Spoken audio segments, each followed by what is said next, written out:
ದಬ್ಬಾಳಿಕೆ ಮಾಡಿ ದೌರ್ಜನ್ಯ ಮಾಡಿ ರೌಡಿಸಮ್ ಮಾಡಿ ರಾಜಕಾರಣ ಮಾಡೋರು ಡಿ ಕೆ ಬ್ರದರ್ಸ್. ಅವ್ರ ಕೈಲೇನಾದ್ರೂ ರಾಜ್ಯದ ಅಧಿಕಾರ ಕೊಟ್ರೆ ಈ ರೌಡಿಸಮ್ ಡಬಲ್ ಆಗತ್ತೆ ಅಂತಾರೆ, ನಿಜಾನ? ಸುಳ್ಳು ಮೇಡಮ್, ಸುಳ್ಳು, ಇವೆಲ್ಲ ಸುಳ್ಳು ಮೇಡಮ್. ಯಾರೋ ಅವಿವೇಕಿಗಳು ಹೇಳ್ತಾರೆ ಅಷ್ಟೇ ಅದನ್ನ. ಮೇಡಮ್ ಕೆಲಸ ಕಾರ್ಯದಲ್ಲಿ ನೋಡಿ ಮೇಡಮ್, ಕೆಲಸ ಕಾರ್ಯದಲ್ಲಿ ನೀವೇ ನೋಡಿ, ತಾಲೂಕು ಆಫೀಸ್ ನೋಡಿ, ನಗರಸಭೆ ನೋಡಿ, ಕೋರ್ಟ್ ನೋಡಿ, ಅವ್ರ ಕೆಲಸ ಕಾರ್ಯದಲ್ಲಿ ನಂಬರ್ 1. ಅದರಲ್ಲಿ ಮುಂಚೂಣಿಗೆ ಪಕ್ಷ ಸಂಘಟಿತವಾಗಿ ಹೋರಾಟ ಮಾಡ್ತಿರ್ತಾರೆ ಹೊರತು ಅದರಲ್ಲಿ ಮಾಡ್ತಾರೆ ಬೇಕಾರೆ ರೌಡಿಸಮ್ನ. ಬಟ್ ಈ ಜನ ವಿರೋಧವಾಗಿ ಯಾವತ್ತೂ ರೌಡಿಸಮ್ ಮಾಡಲ್ಲ, ಕೆಲಸಕ್ಕೋಸ್ಕರ ಮಾಡ್ತಾರೆ. ತಾಲೂಕು ಆಫೀಸ್ ಇರ್ಬೋದು, ಕೆರೆ ತುಂಬಿಸೋ ಯೋಜನೆ ಇರ್ಬೋದು, ಎಲ್ಲ ಮಾಡಿ.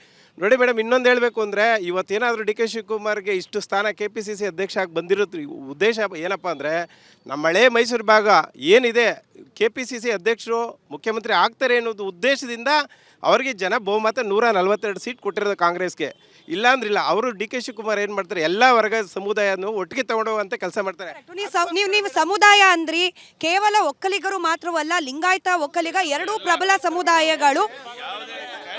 ಯಾವುದೇ ಕ್ಯಾಡ್ಸಮ್ ಇಲ್ಲ ಮೇಡಮ್.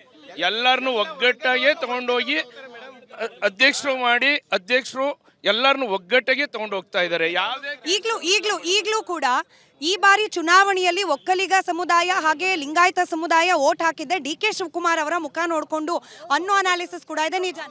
ಹೌದು ಮೇಡಮ್, ಹೌದು. ಫಸ್ಟ್ ಟರ್ಮ್ ಮೇಲೇ ಒಕ್ಕಲಿಗರು ಜನಾಂಗ ಎಲ್ಲರೂ ಒಗ್ಗಟ್ಟಾಗೆ ಎಲ್ಲರೂ ಇದರಲ್ಲಿ